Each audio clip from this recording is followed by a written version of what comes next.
All right, my friends, welcome to episode 402 of Prof and Dev Play Games. My name is Larry. I am a professor and I play games. Over there is Anthony. He is a developer. He makes games. And play them. I And, do play them. that's a good point. You also play games. Play a lot of games. Yeah, probably. I mean, if you think about all the hours of games we played this year, and I feel like I've played more this year than a while. And I still think I'm dwarfed by your hours. That doesn't surprise me. No, I'm not. No, this is not a surprising thing. Yeah. This is just a thing. A thing, yes, I play. A thing that is true. But then I feel dwarfed by other people I know. Oh, yeah, sure. That I'm just like, I don't even know how they put that much time. Some of them, my coworkers who have kids, who I'm like, they have upwards of 5,000 hours in Warframe and Satisfactory, and there's one other they had more than 5,000 hours in. I was like, Wow. How do you do this? Yeah. They're like, I don't sleep. So I choose to sleep. Probably less than you, but as long as I get a solid 6 a night, I'm good. So I've been going to sleep around 11 or 12. No later than 12 do I stay up. See that? Yep. But it's been a good year. I'm feeling a little burned out. I think that's what happened with me with Baldur's Gate, where like it's amazing, and I switched over to Cyberpunk. It's amazing too, but I'm finding myself making more music lately. I'm like, I just need a little break. I've hit games hard this year at night.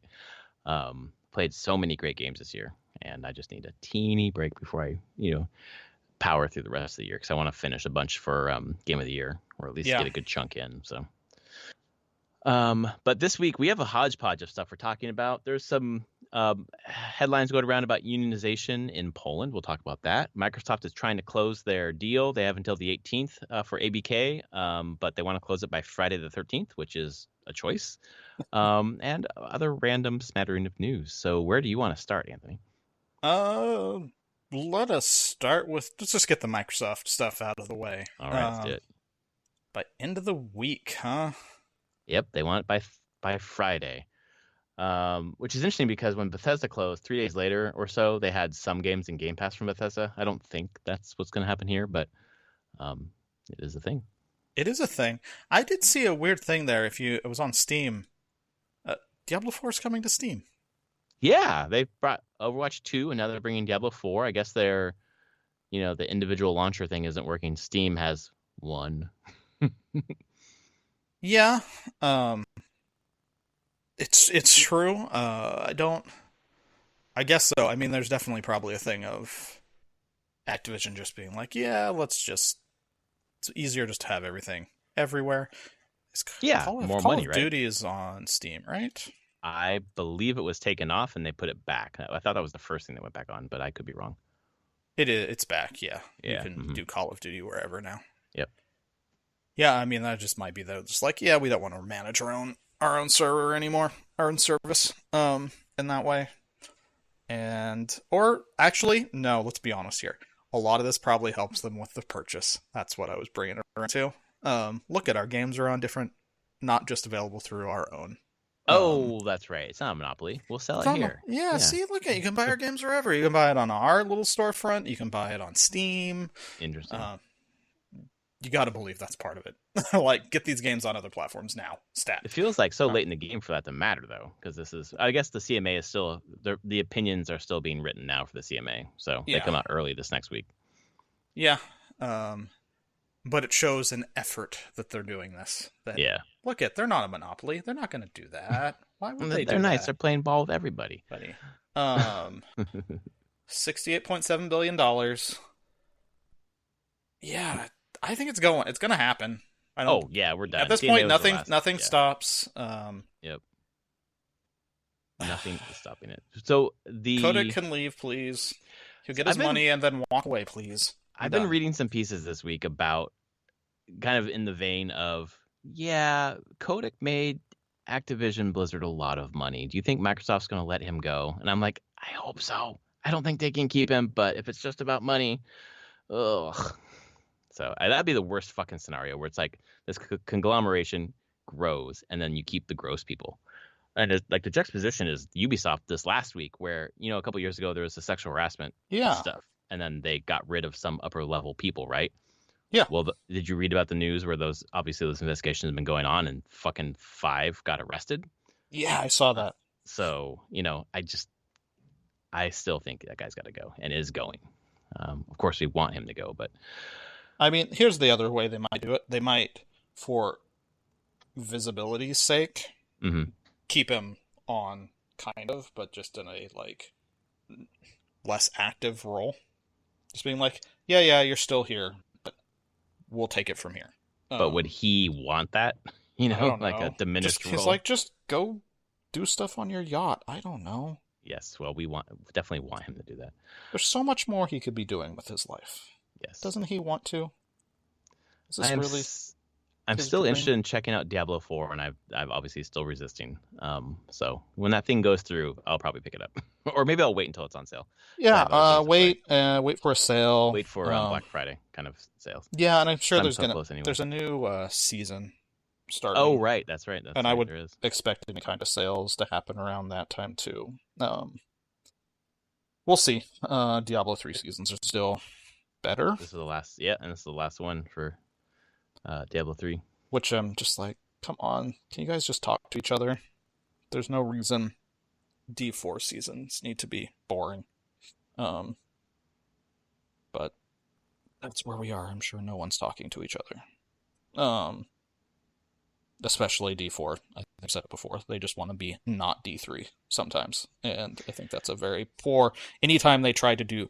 When you clearly can tell the decision being made or why something is being done is because they don't want to be D3, it's usually not a great decision. Or it feels half-assed in some ways. Because that's not a great reason. That doesn't. No, you want to build something to be something, not be something else. Yeah, exactly. Yeah. So, I mean, I expect when Diablo 4 gets on Steam, it's going to be review bombed into the ground. Like Overwatch 2 was, which I think Overwatch 2 was like the worst reviewed game. It was, absolutely. Is it still the most worst reviewed? Oh yeah, overwhelmingly negative, 19% positive. It's joyful to see. Oh, that's the most recent. It's gone up. It's 19% positive out of recent, 10% positive out of all. And it's a free-to-play game, so you can just anyone can just hit play, say they own it, and then review it. Yeah, because you can't review things on Steam that you own on other platforms, right? No, you cannot. Yeah. Because then you can just say, "Oh, I own it somewhere else," and just talk shit about it. Yeah. So, overwhelmingly negative. I don't think D4 is going to go that low, but I bet it will be sitting around the mixed 50-ish% positive. I mean, part of what D4 has going for it is that, at least through the end of the game, I think people enjoy it. I think the end game is in whatever else. It's boring. It's boring. Yeah, exactly. Uh-huh. But people enjoyed the game. You did. You enjoyed the game. Yeah. And I even played some of the first season before I was like, yeah, this is boring. Yeah. But it's not like it's a fail to me. If a game that couldn't be massaged into being like a consistent comeback to it experience, it's not there, and to me it's just sad that it's not, that part isn't better planned out and figured out from all the data that they've had from D3 over all of its seasons in its run. Being like, well, what engages players, what really brings people back? And I know Diablo 4 and Diablo 3 aren't the same game so much, but there's a lot of learnings that I feel are just ignored. Do you think that to get away from D3, they had to spun up a different team completely? Yes, I'm sure they did. Jesus, yeah, okay. That is. I bet there's a lot of people that just aren't there anymore. Well, that's true too. Yeah, people have left. So there's just not a through line for a lot of the people. I mean, like the directors of D4 are not D3 people.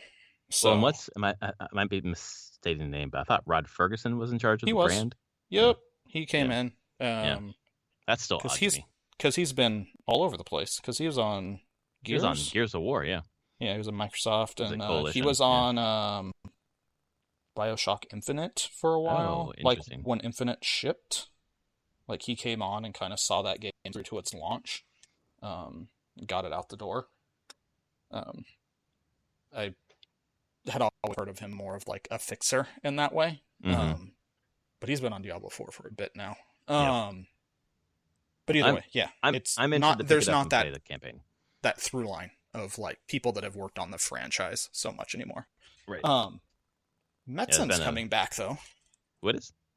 Oh, you're right. Metzen is coming back to Metzen's WoW, coming back. Warcraft at least. He's rejoining as like, I don't know if it's what was it? Chris Metzen transitioned to a role of executive creative director of the Warcraft universe. Yeah. So that's a thing. What impact does that have for you? Because I don't know. I know he was involved in WoW for a long time. I mean, Metzen was like, we're talking like the early Blizzard. Mm-hmm. When did he start? He was one of the original. Was he a founder or one of the first employees? I'm curious. He was hired as an animator and an artist before they ever made Warcraft originally. Wow. Okay. He was a big contributor to the first Warcraft, and like the visual look of Warcraft. I'm curious when he left. He left later. But was it around the whole sexual harassment abuse time, or was it before that? Anything related to that? That's what I'm wondering. Trying to see when he left. Graphic novel, because he left and he was doing some like tabletop stuff. 2016. Yeah. Okay. He was retiring from Blizzard 16 after 23 years with the company. Yeah. Wow. And now he's back in some capacity. Yeah. Yeah. I mean, I don't know how that will work in the end. I don't know if Blizzard of today is wrangleable in that way, and especially once it hits Microsoft. But I want to. If someone's going to do it, he's at least someone that could potentially make Warcraft cool again. Well, maybe he's like, oh, fuck. It's changing hands going to Microsoft? Great. I'll come back. I'll come back. Let's figure this out. Yeah. So, I don't know. He's also the voice of Thrall. Oh, interesting. And Warcraft. So we'll see. But it's a thing.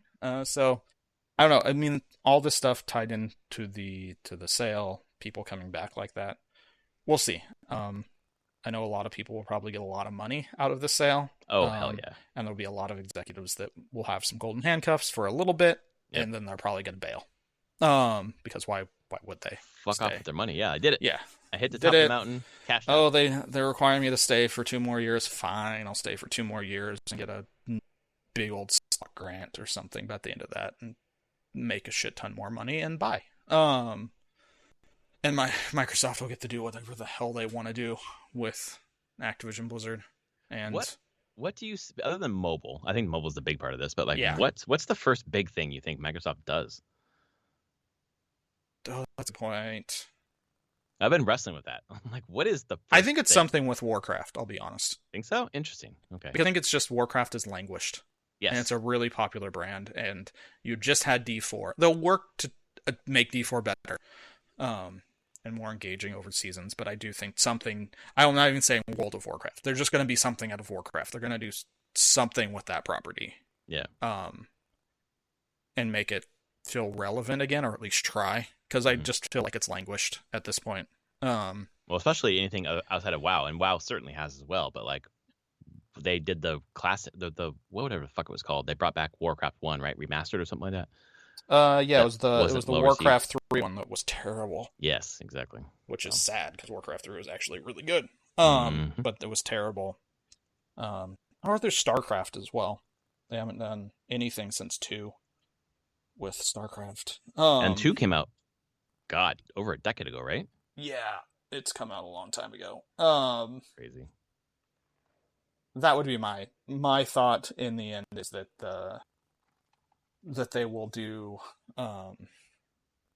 something there with some of those more languished brands that have just kind of been sitting for a while, as like bigger things that they'll work on, and then they'll try to turn around Overwatch 2, although even though it gets tons of negative stuff, I still think it has pretty high player base. Oh, same thing about people who bitched about Call of Duty. Not going to buy this, and then you just see them all playing it. Yeah, pretty much. People bitch about it, but then they play it. So. Yep. Love to hate the thing. Yeah, exactly. Which is, that's fine, whatever. But I mean, yeah, it's just a different flavor of the hero shooter going on. So if like Valorant's not your thing, but you want the hero shooter, then I guess you go to Overwatch. There's not a lot of other major options. Apex, if you want a more battle royale version. But yeah, I think Microsoft is gonna set themselves up here. I'll be honest, and they'll start mining some of that, and they'll let King continue to do its thing. I don't think they'll give a shit about any of the main Activision Blizzard brands on mobile, because Microsoft doesn't seem to give a shit about mobile. No, they just want to be making money off of mobile. Just let King do its thing. Yeah, pretty much. I think the big thing is just, within the first month, you're just going to see some classic titles hit Game Pass. And that's true. You'll see a bunch of Game Pass. Yeah, you're going to see. I bet you'll see Diablo 2 remastered on Game Pass, I think, immediately. Yeah. Yep. That's what I think too. Oh, that was the thing. I was looking on Twitch viewership. Don't tell me that more people are watching D2R than they are D4. Oh yeah. Oh my god. Oh yeah. I was looking over the weekend and it was pretty sad. I said, find Diablo 4 on here. It was not a lot of viewers. It was real sad. Diablo 3 has just about 3,000 viewers right now. Okay. D2R has 981. Okay. D4 is not even in my list yet. D4 is 419 viewers. Like 419,000. No. just 419 viewers. Wow. Watching D4 on Twitch. Which, I mean, that's saying something. Like, people don't even want to watch it. That's crazy. Wow. That really surprises the fuck out of me, because of the reaction to Diablo 4 was seemingly pretty positive. That it was originally, and then it's boring. It doesn't stream well. It's kind of boring. Yeah. It doesn't. It's a weird place that games are in right now. Yeah. Like we talk about Overwatch. Overwatch still has 15,000 people watching it right now. Overwatch 2. Like, Valorant's up there. Apex is up there. Trying to look. Lost Ark has 22,000 people watching it right now. And Diablo has 419? Yes. Diablo 4, I mean, jeez. Yes. Fucking Christ. Yes. That is so surprising, because it came out a couple months ago. That really is just And then shocking. D3 has 3,000 people watching it. Yeah. Yeah. Because D3 is actually, like, they figured out their formula and made it generally enjoyable to watch and very enjoyable to engage with in the end game. And just grind and do things. So we'll see. I mean, I would hope whoever is going to handle this, once Microsoft gets the whole thing, they will focus very much on shoring up those shortcomings there and run with it. But yeah, people don't seem to care. It came and went. Came and went. Yeah, and I'm surprised because of how the numbers have dropped down, that there hasn't been any sort of sale on the game at all. And maybe that'll come, I think there was a sale. I thought I saw one. Oh, really? I missed it. Yeah. Yeah, I thought I saw, I was pretty sure it had it was 20% off Labor Day weekend. 20% off on Labor Day weekend? Yep.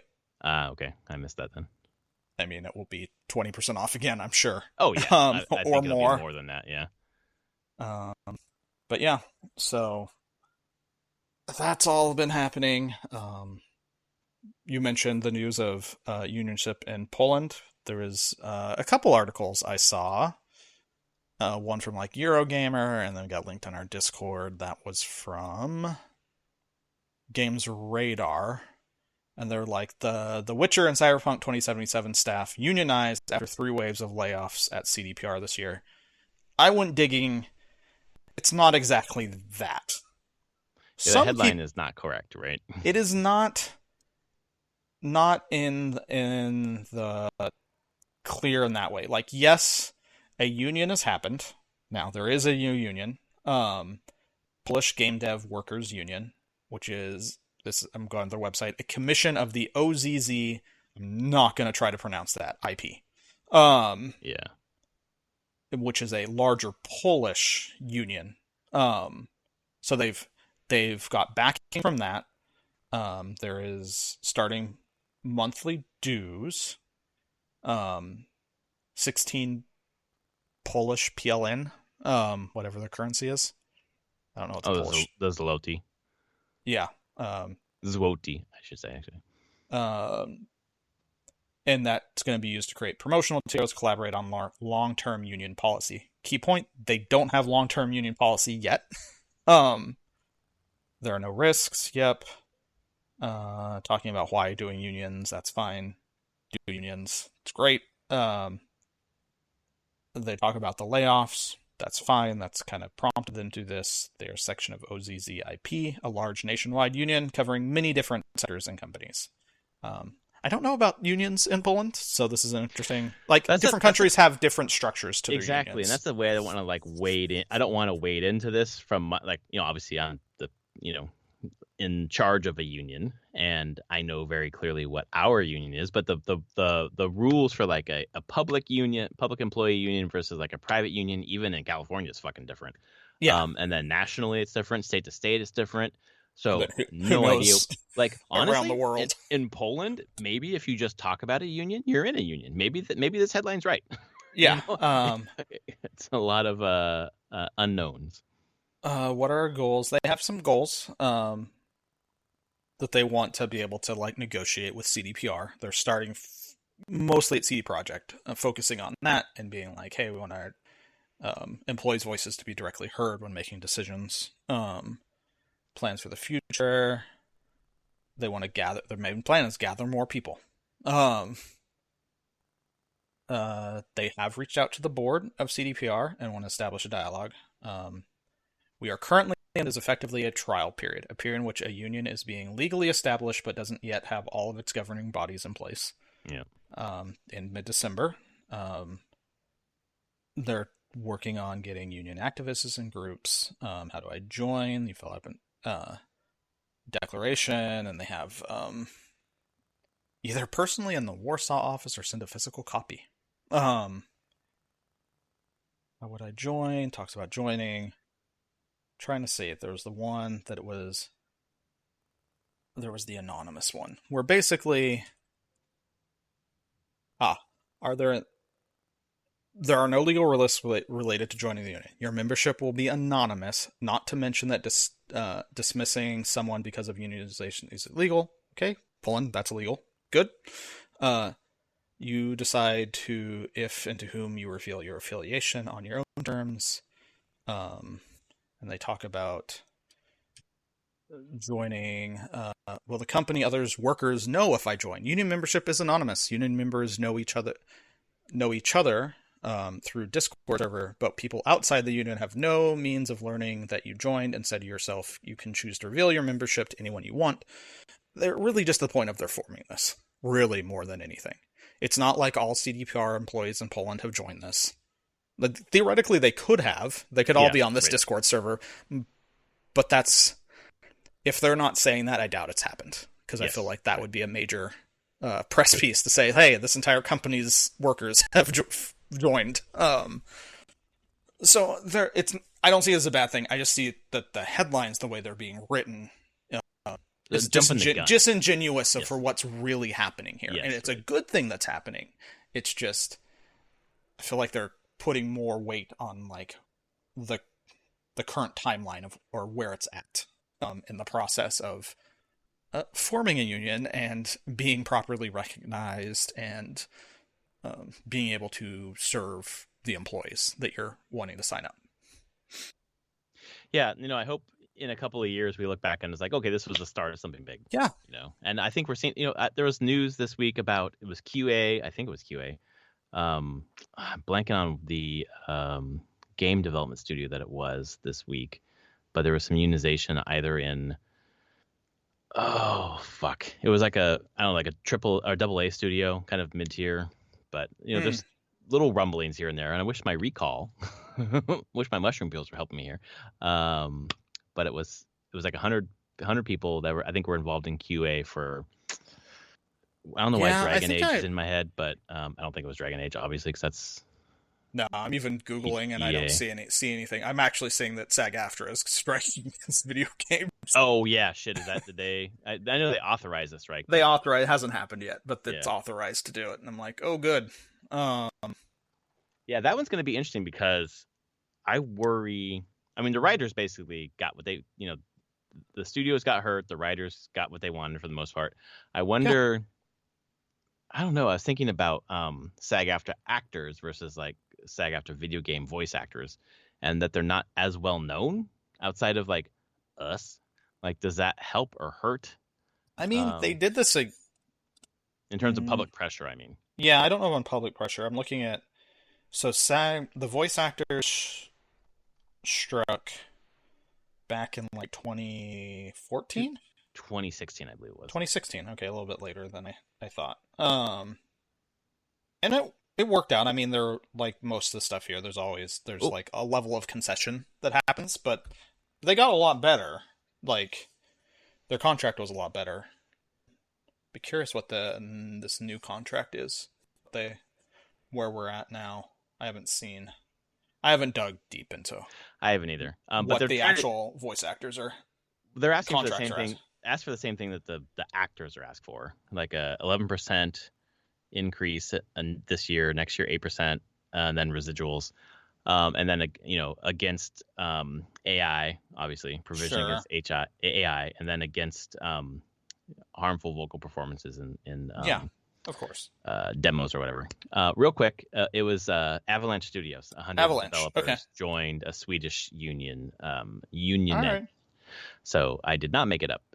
And it was, I don't know if Avalanche Studios would be considered AAA, probably is, but I had it in my head as AA. Done some AAA things. Oh yeah, for sure. Just Cause, I would think people would call that AAA game. So. Yeah, they did Just Cause, and they're all the Just Cause, and they did Mad Max and Rage. Oh yeah, they're under Microsoft now. Did they? They are? Well, they did Rage 2 for Bethesda.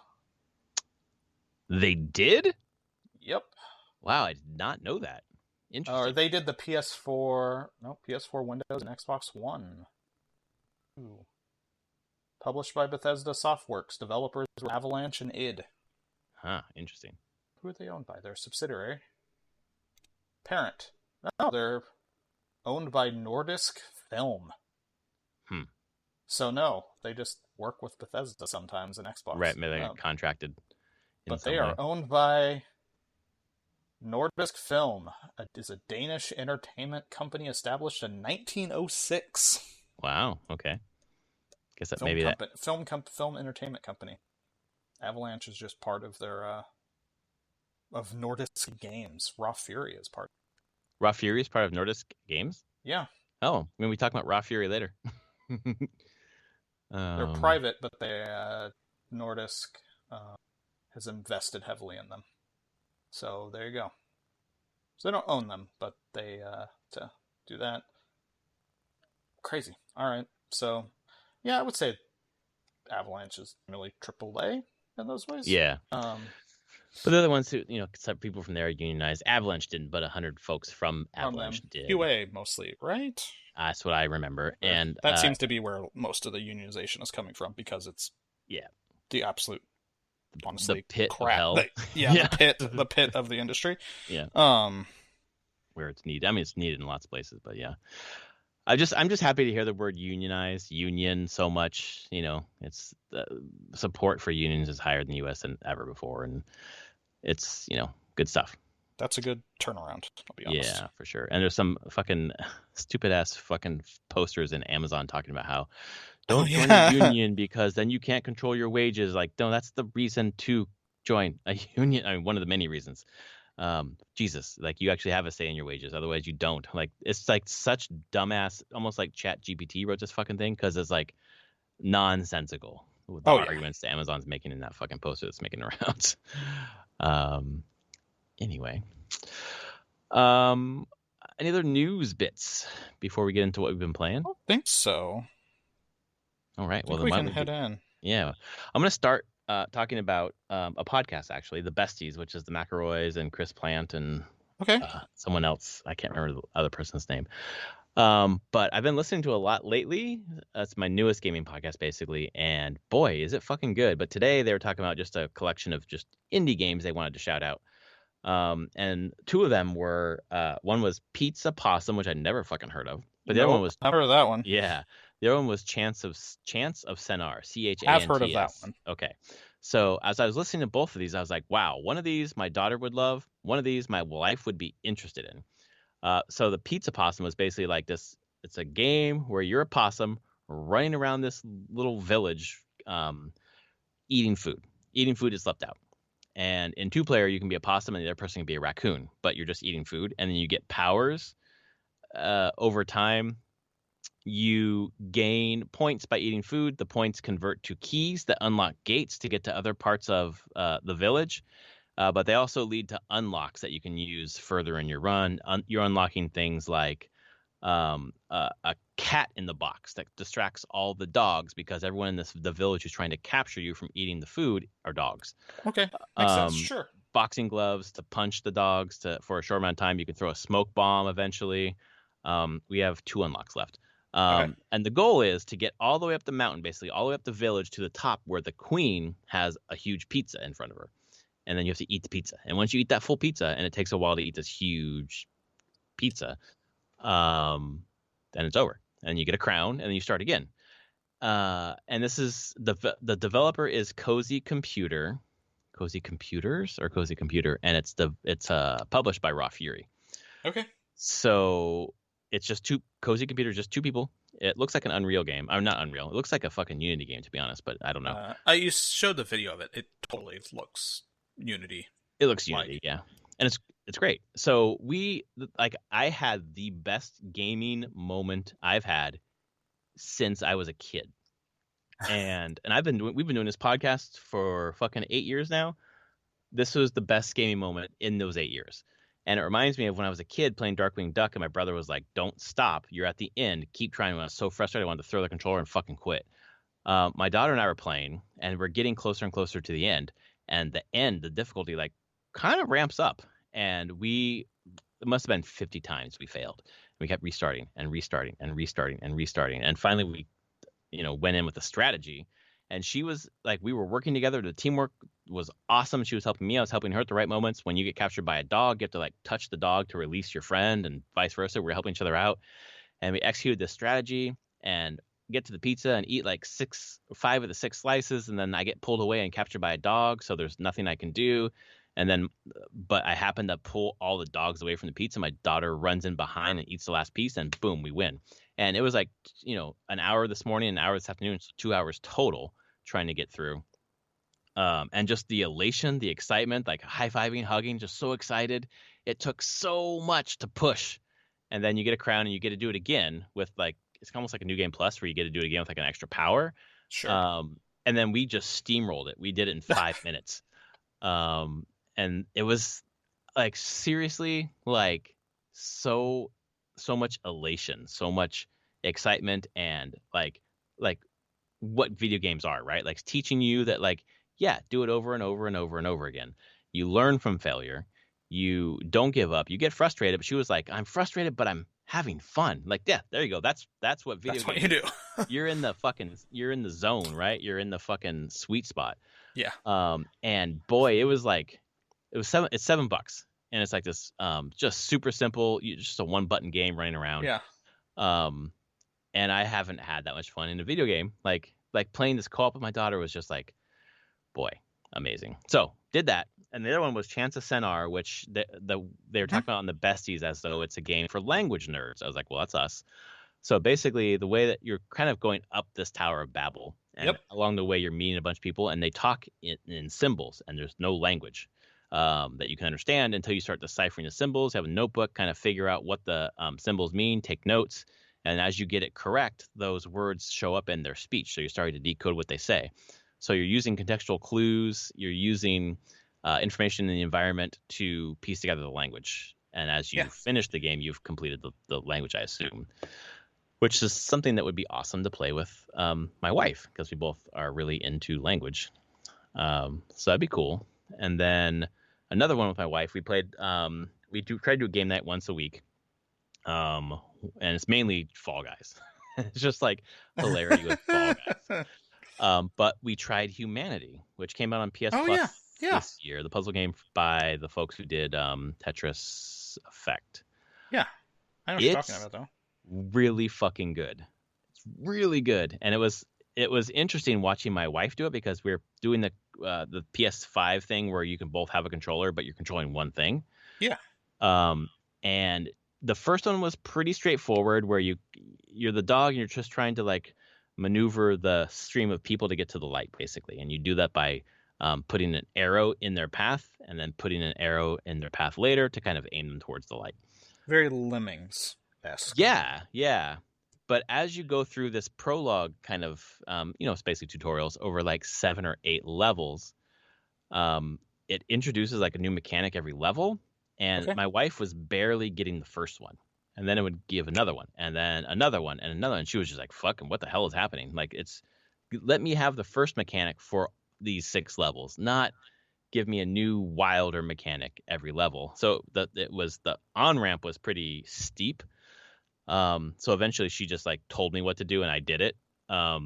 Because it was, I'm just like, bam, bam, bam, bam, bam.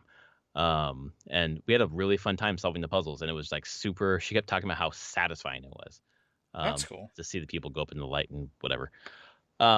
So those are the 3 things I want to talk about besides Cyberpunk. And I'll just really quickly talk about Cyberpunk and then toss to you for the games you've been playing. And please step in on this one. I finished the prologue. I didn't know it was a prologue. Mm-hmm. You got the title card. I got the title card, and I was like, when the title card hit after 5 hours or so, I was like, holy shit, this was just the intro? Yep. That intro was wild. Wild. And we're like, I get fucking, I'm dead. I get shot by the fucking Deshaun. Yeah. Dex, right? Dexter Deshaun. Yeah, there you go. And as I'm shot, I'm like, oh fuck, what the hell? Am I gonna be a new character? What's gonna happen? And all of a sudden, like, I'm interacting with, or I go into an interstitial about Johnny Silverhand. And then he's in my apartment, and we're fucking fighting. And I was just like, what the fuck is happening? Oh, right, because, you get that full interstitial as him. Like, you go in, and doesn't it go back and, like, you're playing as him? Is that the point? I don't think I was playing as him. I don't remember. I think it was just watching it. Was it just the blue? Oh, God. I'm trying to... this is the problem where I'm thinking. I'm like... Is this where you went to see the assault on Arasaka Tower? Where the Emperor dies? No. That's not Arasaka Tower. That's the hotel. So no, it's a little bit... I guess it's a little bit later? Or soon? You deal with Johnny's memories throughout the game. Interesting. Yeah, I don't think I've gotten to... And you no. Yes, of course I did. Yeah, because he's in the helicopter. The helicopter, you get to play Johnny in 2023... The story in my goddamn role-playing books I have behind me. You get to play that story, which is in the Firestorm books that came out at the end of the 2020 role-playing game life cycle that showed his assault on Arasaka Tower. And then there's a previous assault that you'll get to play earlier, which is the 2013. Which is funny to say 2013 when we're in 2023, but that's all that these were all made much earlier in the 90s. Oh, so. Yeah, sure. But you get to play as him. Yes, and I did. God, right. He's prickly as hell. Jesus. Oh, yeah. Keanu Reeves just goes with this character. But it's well written. It was super interesting. Like, honestly, and it's probably recency bias, but like that intro fucking rocked. Like, it's a good intro. Jesus. And that was in the base game, you said.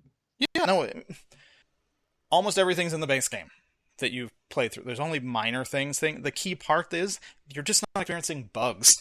Yeah, right. Like you're not experiencing crap that is pulling you out of that experience. Yeah. So I mean, spoilers for anybody playing. After the Konpeki Plaza thing, whenever you're in the Delamain cab with Jackie, he's bleeding out. in the cab. Yep. When I played that back in 2020, uh, Jackie's gun was still in his hand, like Oh. stuck there, so it was like clipping through everything and Oh. like it was shit like that. So it's Yeah. like the moment is kind of lost whenever you're experiencing such egregious bugs like that aren't showstopping. I didn't encounter any bugs that like made it impossible to play the game and progress through it. It just really, really screwed up the moods. Like, even at the end of the game, I'm supposed to have this like I had this ending, and there's one point my character they put on sunglasses, but they're already wearing sunglasses, so they put on sunglasses over their sunglasses. Oh boy. And it just ruins the whole tone of like this very somber, serious like ending. I'm like, I can't even end this game with like, Oh God. like sticking the landing here. That's fucking So hilarious. the writing has always been good. It's just been hampered by the shit that just wasn't done. Yeah, and I feel like that took over the conversation to such a degree that I thought that this stuff was half baked as well, and the writing wasn't great. And people are talking about Liberty Station, Jesus Christ, Phantom Liberty as just stellar writing compared to the base game. And I was like, oh, that means base game wasn't written that well. So far. No, I just think Phantom Liberty. Amazing. So I beat Phantom Liberty over the weekend. Mm-hmm. Phantom Liberty is just another level up. Like, wow.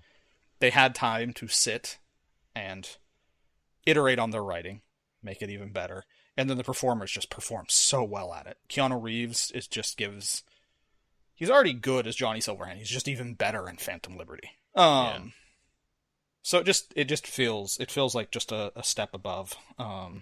But the content that was there was never bad from a story and like writing standpoint. There were a few times I think, and it still is in the game, that it goes a little bit too like tongue-in-cheek and edgelord at times for some side things, but if you're talking about like the main storyline and even a lot of the side stuff is incredibly well written, has a lot of nuance, and gives the player a lot of hard decisions, because there's a lot of times you have to make really hard decisions on what you want to do. It's CDPR writing. It's not like they forgot how to write after doing Witcher 3. Yeah. They're still good writers. It's just the game had a lot of other flaws that really made it hard to appreciate the writing and the performances originally. So I'm glad you got it through the prologue. I mean, it hooked me. Like, this is fucking great. And, obviously Night City, I don't like first-person games very much. I feel like I'd rather see my character and see them in the world, but this game is maybe changing my mind on that. I think the first-person perspective is helping me be a bit more immersed. I think for a big giant city with all that, where a lot of it is verticality, the first person helps a ton. Like, third person, I'm trying to think of like third person game where it has a lot of like, you want to feel very small in these like towering buildings and skyscrapers. The first thing that comes to mind is like Spider-Man, but you're not supposed to feel small in the city. You're flying through the skyscrapers. You're in them. You're around them. You're not dwarfed by them. You're not supposed to feel dwarfed by it. Yeah. You're a superhero. And here you're supposed to feel dwarfed. Like, and you are tiny. Yes. In this enormous city, which is at Morro Bay, California. Is that where this is? That's where Night City is built. Oh. Is in Morro Bay. Interesting. In lore of Cyberpunk. Okay. So you should know where that is. I do. That's not where I thought it was. Interesting. Is that referenced at all in the game? Yeah. If you pull up the map, there's like Morro Rock or something. Mm-hmm. There's something in the map called Morro something. Wow, that's so interesting. You can find lore on Night City. The guy who created it's Night City because the founder was, I can't remember his first name, but his last name was Knight. Like it's a city that was that was very much a private city that was built on the central coast of California. Yeah, it's halfway between Santa Barbara and Monterey, pretty much. Just kind of there. Yeah, I just kind of had LA in my head. Nope. Like, damn. Nope. Okay, that changes things. It is not LA. LA in Cyberpunk, LA still exists. San Diego still exists. You'll get points in here where they actually reference other things. They reference, one character's reference that their grandparents live in Seattle. Oh wow. They grew up in Night City, and then, as they said, they moved to Oregon and then up to Seattle. So like the world still exists. It's just very different. Morro East Bay. Coast still exists. Yeah, Morro Bay. That is fundamentally changes my thoughts on this city. I don't know why, because it's fictional. It doesn't matter. Yeah, it's fictional, but it's not. It's a new city. It's not built. It's not like future LA. It's a wholly different city from San Francisco or LA, and those West Coast cities. It's its own thing. You have to ask Mike Pondsmith back in the late 80s why he decided to just place it there, of all places, as like the predominant city for the Cyberpunk role-playing game. Yeah. But yeah, I've really enjoyed that. That was the other news. Talk about it here is that was announced that CDPR partnered with a film production company to do some form of Cyberpunk. Right. Live action. Live action, yeah. Or at least they optioned it, or they're wanting to do something with it. They don't have. They're now looking for a writer and showrunner for it. I'm very curious what it would be. I don't think they would try to retell the game story. So it's gonna be Cowboy Bebop Part 2. There you go. There you go. Shooting high. I mean, I didn't watch the latest season of The Witcher. I should. I watched I watched the first episode, and the first episode was really good. I haven't watched it yet, and in the Discord, Travis was kind of like thinking that meant something. I was like, no, I just haven't had time yet. I've had time now. I still haven't watched it. I've had time too. I haven't really felt like watching anything. Yeah, me too. I've been watching Edge Runners. Oh yeah. And by been watching, I mean I watched the first episode. Yeah. Too much shit to do. Which, I mean, there's another thing, they've adapted Cyberpunk into the Edge Runners, which was really good. So I definitely, CDPR wants to continue with this because, well, they spent a lot of money on it. $81 million on Phantom Liberty. So $81 million on a DLC that they sell for $30. They bundled it in with Cyberpunk 2077, so I got them both for like $42, I think. I basically double dipped because I got it on the PS5 and I had Cyberpunk on the PC. I just wanted to sit on my couch. Yeah. But I'm sure they're making. They said they sold 3 million in the first week. So yeah, 3 million in the first week, which is great. Well, yeah. I mean, if you're selling for $30 a pop, Yeah. The game, they've said that Cyberpunk 2077 itself has sold 13.7 million copies. 30.7, right? 13. I thought Cyberpunk itself has sold 25 million. Oh, sorry. I was looking. 13.7 millions was in its first 3 weeks of release. Yeah, that makes sense. And they've sold more than 25 million copies. So I think closer to 30 million. Yeah, this is from October to 5th. So it's made a nice big chunk for them overall. And I mean, yeah, Phantom Liberty was really good. I think they've just really turned around the game. People are talking about it in a positive way. I would never play it to be it's a difficult game, because it's not a difficult game. In the end, this is a power fantasy game, and you get there, and I would say it's one of the games when I was playing it this past weekend and getting through Phantom Liberty, it's very easy to get into a flow state with the game of just moving through the city, doing jobs, gigs, getting done with a gig, finding a job or something small to do, where you get out of the job and then that take you to a different place, and just keep very easy to just stay in the loop, stay in the world, stay immersed, and just go. And you feel like a really big badass whenever you get into that. So, highly recommend. Phantom Liberty was very good. The one thing I have not done is seen the Phantom Liberty ending to the base game. The Oh, 2070. interesting. I am Okay. at the point I could say I want to go do it now, which is interesting because if I did it, it's gonna cut off like another like half of the game I haven't done. I'm just gonna end the game now. I just don't know, but I don't know what that ending is. I haven't done that, but I roll credits on Phantom Liberty, which it has its own theme song. It's very much like a Bond movie. Um, Yeah, the whole game is right. This Kind of. political. It's like Mission Impossible and Yeah. Bond, and it's Yeah. a lot of those things. But I was really surprised when I got to the end credits and I'm like, oh, it has its own music video and theme song. Um, those credits were rolling, and then I drop you back at your apartment. But it was good. It was really good. I saved right before like the big choice point, and I can only imagine. I'm like the amount of content that was after that choice that clearly was distinct for my choice was a lot. And so I'm curious what the other direction of that choice would make. Like how much content I would go through, and that would be different. I've heard it's wildly different. Yeah. I haven't done it, obviously, but it was really cool. It was really cool. So I was pretty happy with that. I see why people gave the expansion like really high reviews. Now I just wait probably like 5 years for a sequel. yeah, I mean they're starting to get on that, right? So yeah. They're like, we're done with this. We're moving on. Moving on. Starting pre-production. Unreal Engine 5.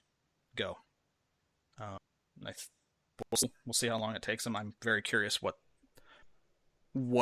sequel in this would be. It's not like the Witcher series where they were telling like Geralt's story through the games. Right. There's like a thrill line. Like your character, I do know at the end of like the original, like it's a one-off story. Your character V is done at the end of this. Like all endings I have seen of the end of the game make it very definitive, clear that your story is complete. And it feels like a complete story. So I figure any new game is going to be a completely new character, new story, and I assume a self-created character again. I don't think they're going to go back on making a named character that you're just playing as.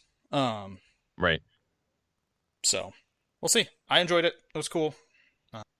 Phantom Liberty will probably be on my top 10 list for sure.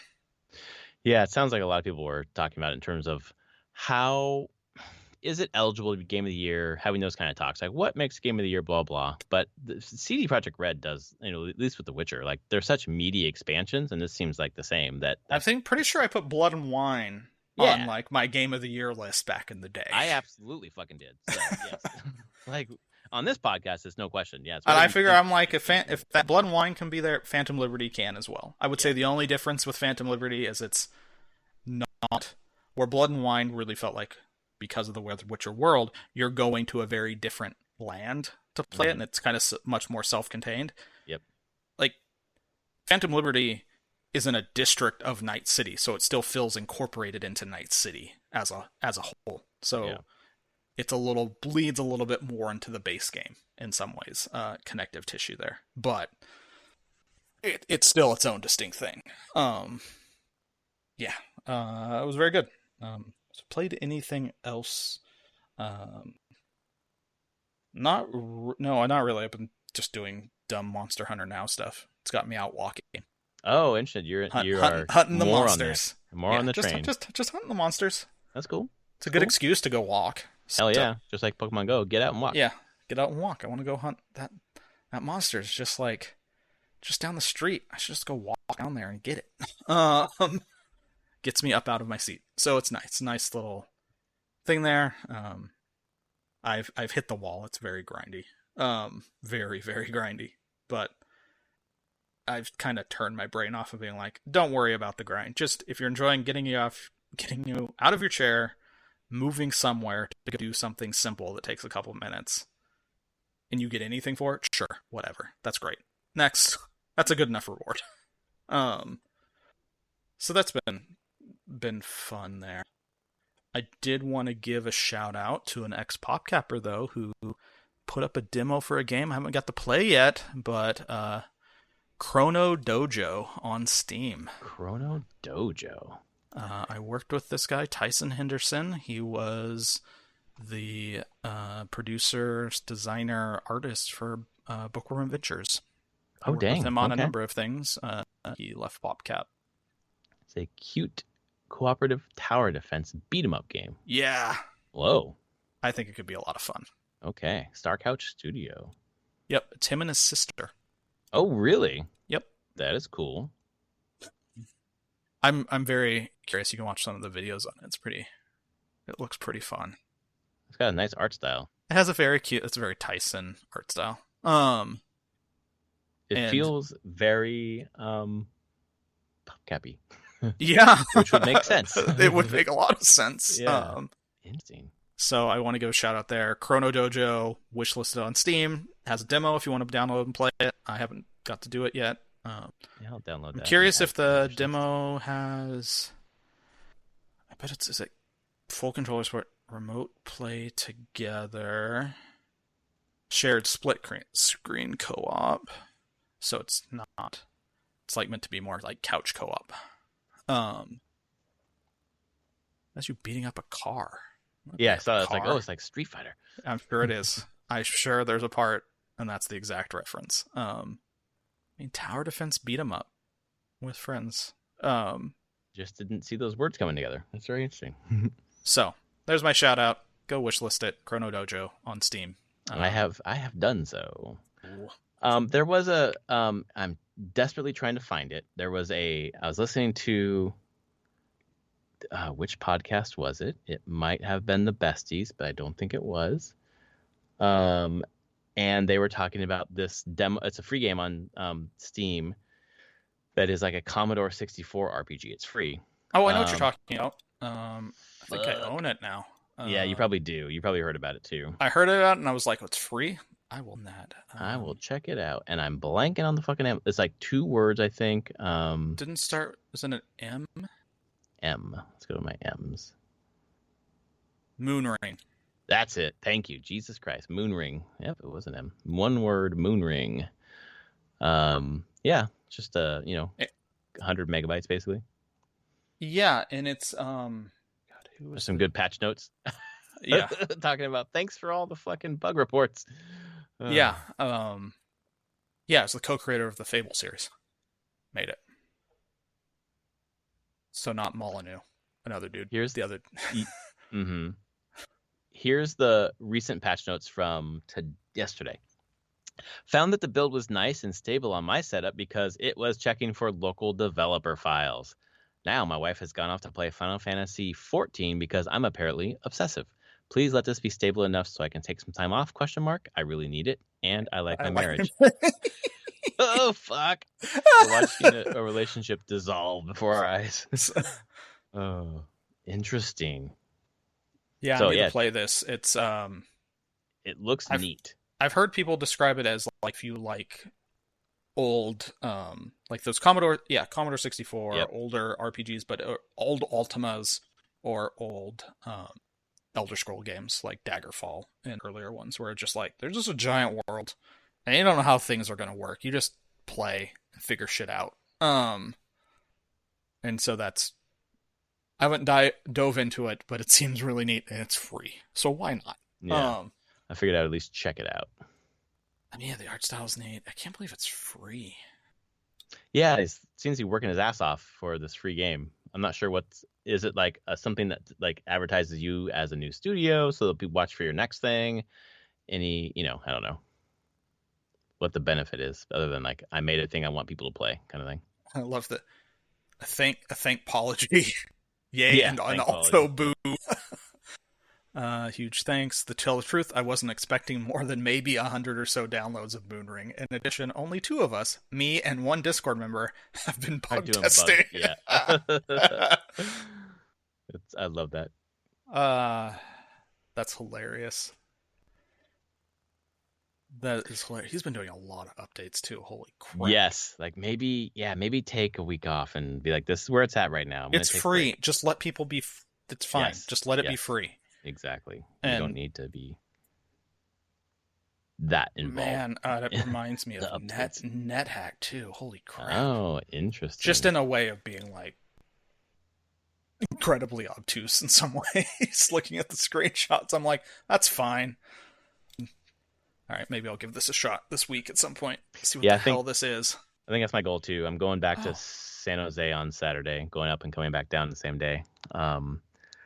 Dark fantasy turn-based retro fusion classic of turn-based RPGs and roguelikes. Okay, Net. There's a reason why I saw NetHack there. All presented with a unique neon aesthetic. Okay. So give it a try. Check it out. It looks dense. Yes. So yeah, we'll see. We'll see. I'll be playing Pizza Possum. There you go. I'm gonna go back. I'm gonna fucking platinum that thing. We are like 3 trophies away from platinum this fucking game, man. I'm like in it. I was like, wow, maybe this is what I needed. Something that wasn't story rich as a little palate cleanser before I get back into story rich stuff. Something simpler, a little bit more focused. Yes. Although making music has been really therapeutic right now. It's been great. So all good. All right, folks, this was episode 402, Prof and Dev Play Games. If you like us, please rate us on your podcast service of choice. And we will be back next week to talk about probably the closing of the ABK Microsoft deal and everyone's fucking hype for Spider-Man 2 and Mario Wonder, which will be out. And Mario Wonder. Oh, my God. I can't fucking wait for that game, man. Oh, God, I didn't get to say it. Super Mario Sunshine. Oh. It fucking sucks. Bad. The controls are fucking garbage. It is. I know I talked about this before. Last time I played it a couple years ago. We did it again. My daughter wanted to check it out. It's awful. It is awful. You try to do the thing it tells you to do. You do the thing it tells you to do, and it doesn't, like, the hitbox is off or doesn't register, and you try to get back up and do the thing, and you can't get up there. You can't move the camera around. It is the most frustrating video game I have ever played in my life, and I can't believe it because it's a fucking Mario game. I really hate it. Like, if I could rip just it out of that Mario 3D All-Stars thing and get rid of it and never see it again, I would do it. I fucking hate it. Your life would be better. It would be. Oh my God. Like, next time, my daughter quickly pivoted. She's like, why don't we try Mario Galaxy instead? And that was better. Like, it's still, it's 2007, so it's still a little rough around the edges. It's still a great game, obviously, but like, it does have some of the camera issues as well, but nothing like Sunshine. I just can't even explain to you how much I hate it. I really fucking hate it. So I just wanted to get that in on the podcast for posterity. Just sake. Oh boy. All right, folks. Don't play Sunshine. Rate us on your podcast service of choice. We will see you next week. Later, everyone.